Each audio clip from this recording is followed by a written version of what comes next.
رکھیے گا، یہ شہر شہر نہیں مثل آبینا ہے، یہاں حضور کا گھر ہے، خیال رکھیے گا۔ در رسول پہ محتاط گفتگو کیجئے، نبی کے ساتھ عمر ہے، خیال رکھیے گا۔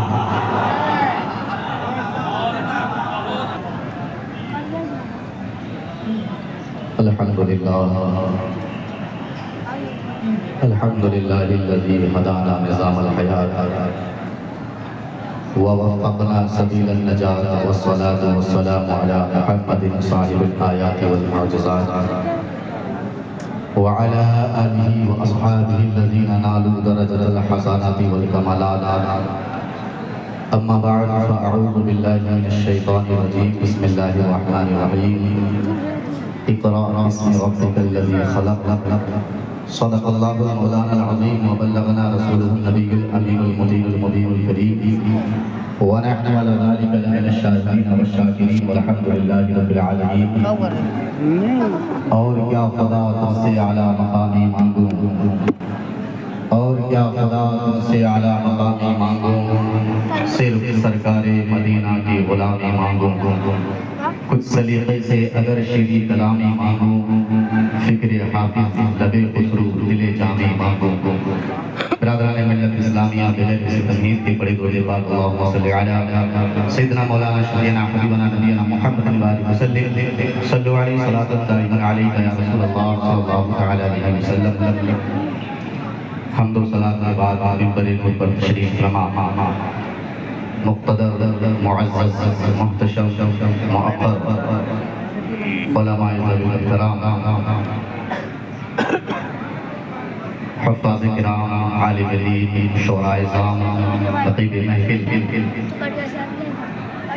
سامنے بیٹھے معزز سامعین کرام، پردہ نشین میری ماں بہنیں، السلام علیکم ورحمۃ اللہ تعالی وبرکاتہ۔ وعلیکم السلام ورحمۃ اللہ وبرکاتہ۔ ماشاءاللہ الحمدللہ، یہ اللہ کا شکر اور احسان عظیم ہے کہ آج ہم اور آپ عرص مقدس میں حاضر آئے ہیں، اپنی حاضری کی قبولیت کی سند لینے کے لیے، اور ساتھ ہی ساتھ آپ منبر نور پر معزز محتشم معقر علماء ذوی الاحترام کے چہرے زیور کی زیارت بھی کر رہے ہیں۔ یقیناً یہ ہمارے لیے خوش قسمتی ہے۔ ابھی آپ نے نقیب لاثانی حضرت مولانا کفیل احمد صاحب کی زوردار نقابت اور ان کی تمہیدی کلمات کو ملاحظہ کیا۔ اس سے پہلے مفتی صاحب قابلہ کی تقریر سماعت کی۔ ابھی میرے بعد مہمان خصوصی کے طور پر اولاد شہباز محمد آل رسول، اولاد غوث اعظم رضی اللہ تعالی عنہ یعنی احرار ملت کی تشریف آوری ہوئی، اور حضور سید شہباز عالم مخدومی مدظل العالی والنورانی کی بھی تشریف آوری ہوئی، اور صحابہ کردار اور اخلاق ہو کر کے نبی کے عشق میں ڈوب کر نام پڑھتے ہیں۔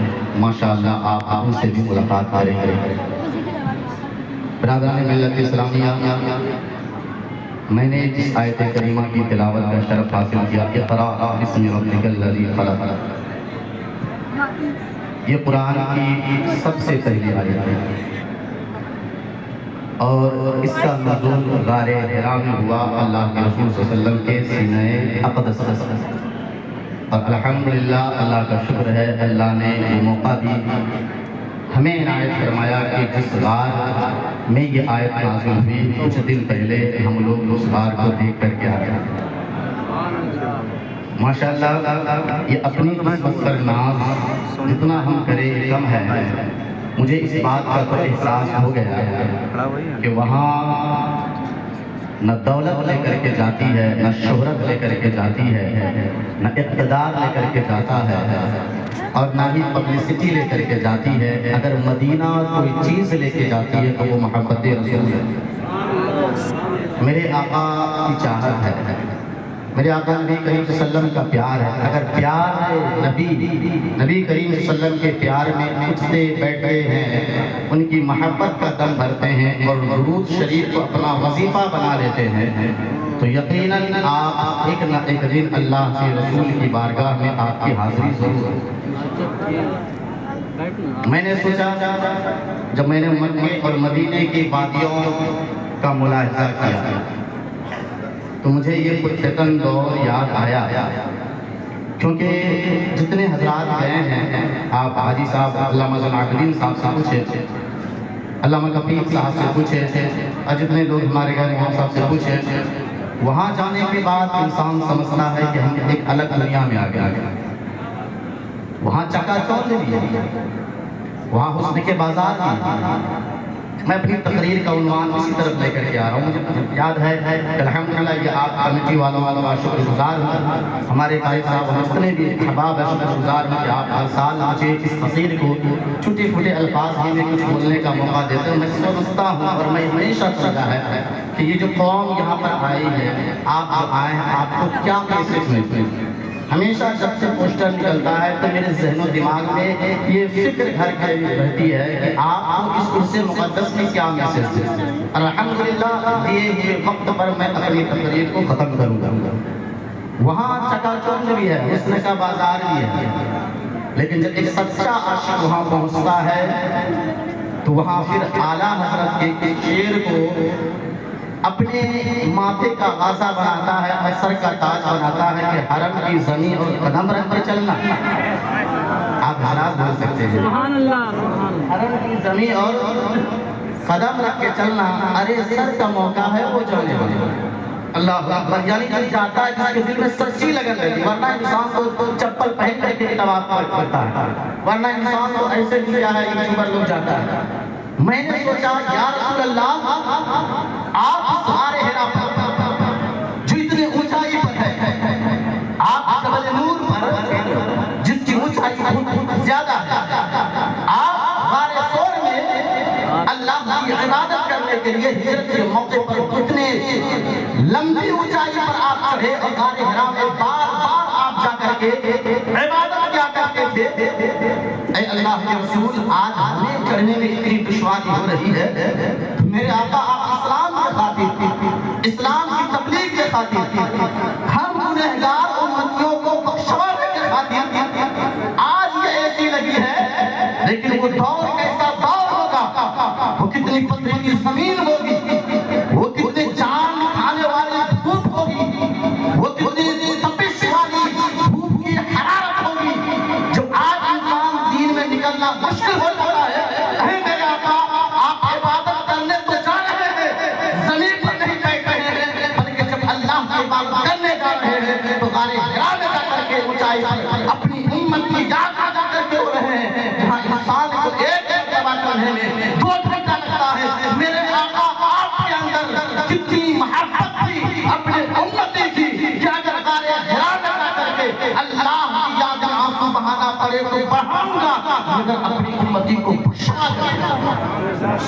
تو میں نے اس اسلامی معاشرے سے جو حالات ہمارے چل رہے ہیں، اس سے کوئی انسان غافل نہیں ہے۔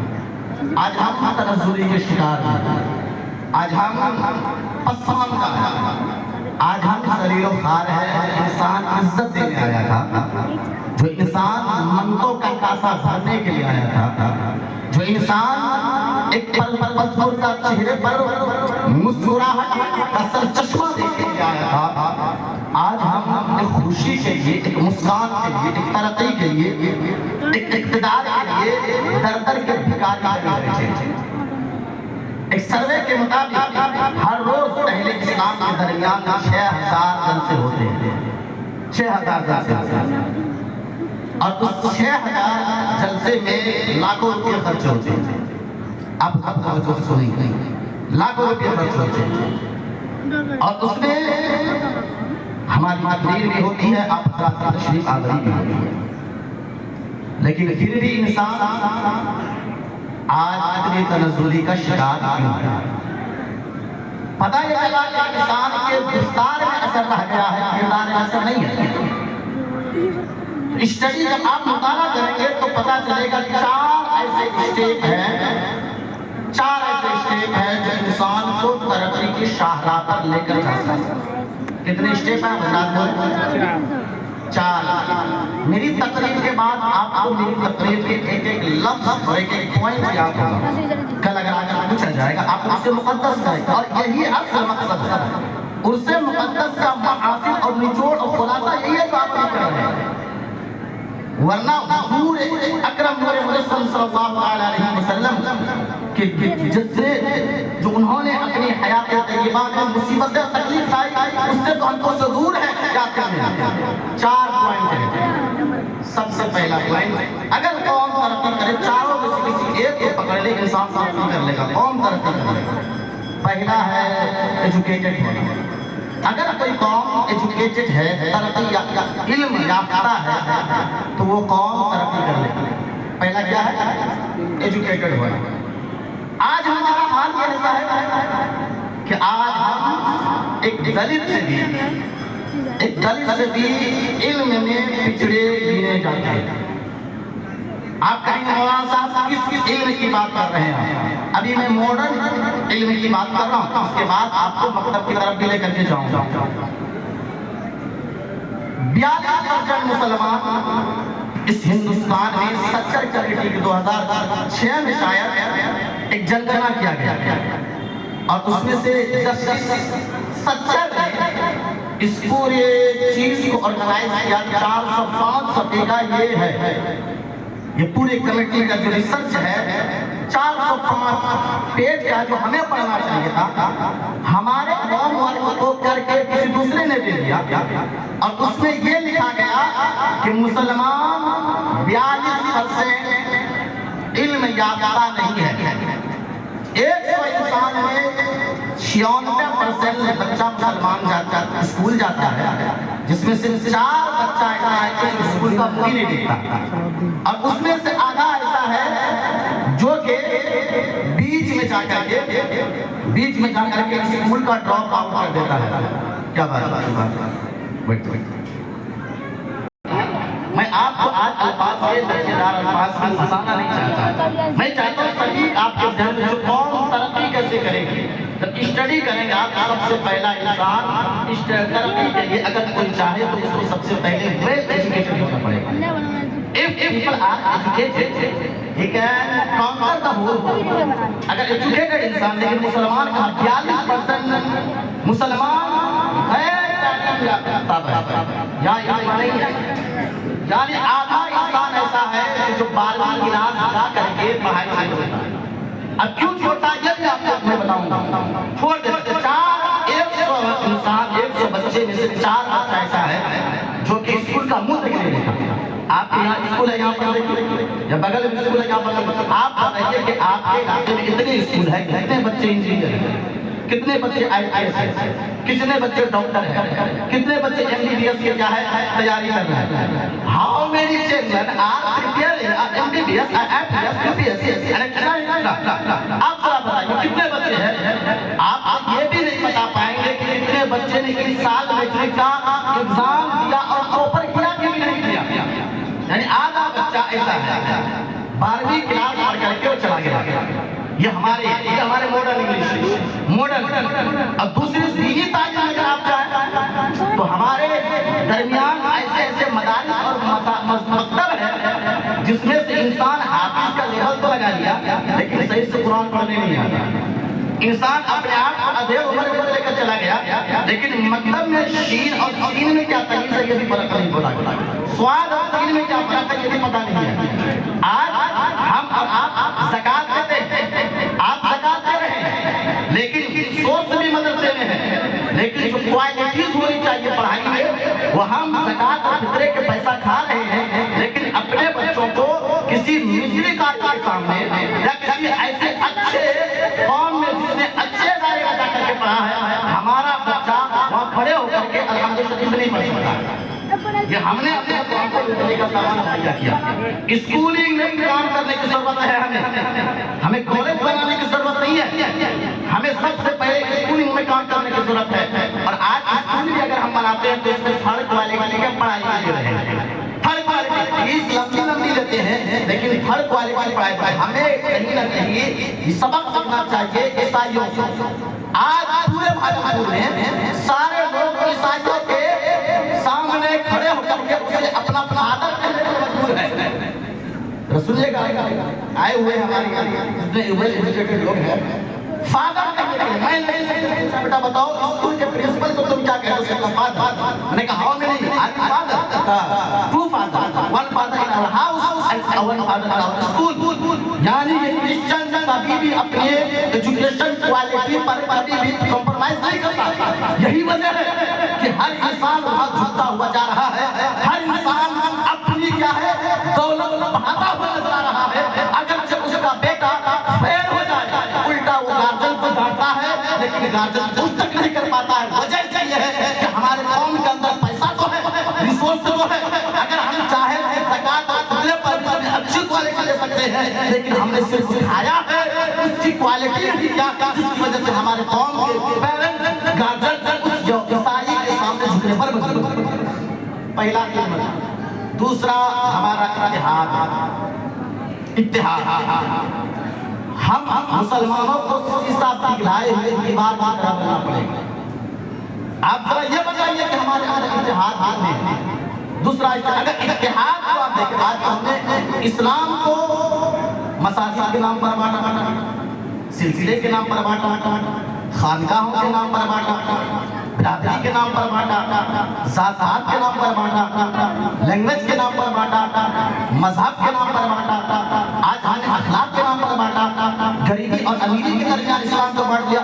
یہ اسلام نہیں ہے بلکہ اسلام یہ ہے چاہے وہ کسی بھی خانقاہ حقہ سے تعلق رکھنے والا ہو، چاہے وہ کسی سلسلہ حقہ سے تعلق رکھنے والا ہو، اگر وہ امتی محمدی ہے، اللہ کے رسول سے سچا عشق کرتا ہے اور رسول اللہ کا کلمہ پڑھنے والا ہے، آپ کے بغل میں رہنے والا اگرچہ ٹھیلا چلانے والا ہے، اصل میں جلسے کا مقصد اس وقت کامیاب ہوگا کہ جہاں آپ ویل ایجوکیٹڈ بننے کے لیے اشارہ ہے، اس غریب کے بچے کو بھی اٹھا کر کے آپ انسان بنائے، ویل ایجوکیٹڈ بنائے. اور اس سے تیسری بات آپ سے آج وقت 5 منٹ بھی میں مانگتا ہوں. اس قوم کے لیے دوسرا 2 پوائنٹ بڑا ہی چیز ہے اور یقیناً آپ سن رہے ہیں. پہلا کیا بھائی؟ علم حاصل. دوسرا اتحاد بنا. آج دیکھیں آج جلسے میں کتنے لوگ ایسے کہیں کہ آج دشمنی بھول جاؤ، گلے لگا لو، مشکل سے سلام کرنے کے لیے بھی کھڑے ہیں. مشکل سے بھی آج اتحاد پیدا کرے. تیسری بات سیاسی پاور اپنی مضبوط کرے. سیاسی پاور اپنی مضبوط کرے. We have no any leader. ہمارے پاس کوئی ایسا لیڈر نہیں. آج یہ سیاست ایک جملہ دے رہا ہوں، سیاست کرسی کا نام نہیں ہے. سیاست خدمت خلق. سیاست کسی اقتدار کا نام نہیں ہے بلکہ کسی غریب کے سامنے چولہا جلانے کا نام ہے. سیاست کسی کرسی کا نام نہیں ہے بلکہ سیاست کسی بھوک کے پیٹ میں دانا ڈالنے کا نام ہے. سیاست کسی گاڑی اور دل میں گھومنے کا چکا چوند زندگی گزارنے کا نام نہیں ہے بلکہ خود پھٹا کپڑا پہنے اور ننگے کو کپڑا پہنانے کا نام ہے. سیاست کا عظیم مثال اگر دیکھنا ہو تو عدالت کے پاس جو پہلوے مصطفیٰ میں سویا، جو پہلوے مصطفیٰ میں آرام کر رہا ہے، یعنی حضرت عمر بن ہارون نے یہ مجاز کیا. ایک قوم کے لوگوں اگر سیاست میں اپنا پاور جمانا چاہتے ہو تو میری عدالت کو اپنا گھاٹا بنا لو. جب تک تیرا پہل رکھے گا میری عدالت کو یاد کر لینا، مرتے جب تک تیری کرسی پر قرار رہے گی تیرا اقتدار.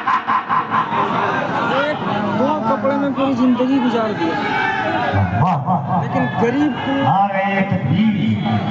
یہ ہماری خوش قسمتی ہے کہ حضور احرار ملت کے سامنے اپنی قوم کی اصلاح کے لیے چند الفاظ کچھ دیر میں بولنے کی سعادت حاصل ہے. میں نے 3 پوائنٹ آپ کے سامنے کیا. پہلا کیا ہے؟ زور سے بولے. پہلا کیا ہے؟ پہلا کیا تھا؟ یہاں سے کماتا. پہلا کیا ہے بھائی؟ اگر ہم ملنے نہیں رہے یہاں ہم ان کے دستے اپرس پہ اپنا ہاتھ دے کر کے خود کو بدلنے آیا. ملنے آئے ہیں تو اس کا کوئی فائدہ نہیں. آپ کو بدلنے آئے تو بہت فائدہ. پہلا پوائنٹ کیا تھا؟ علم. یا تو یہ بولے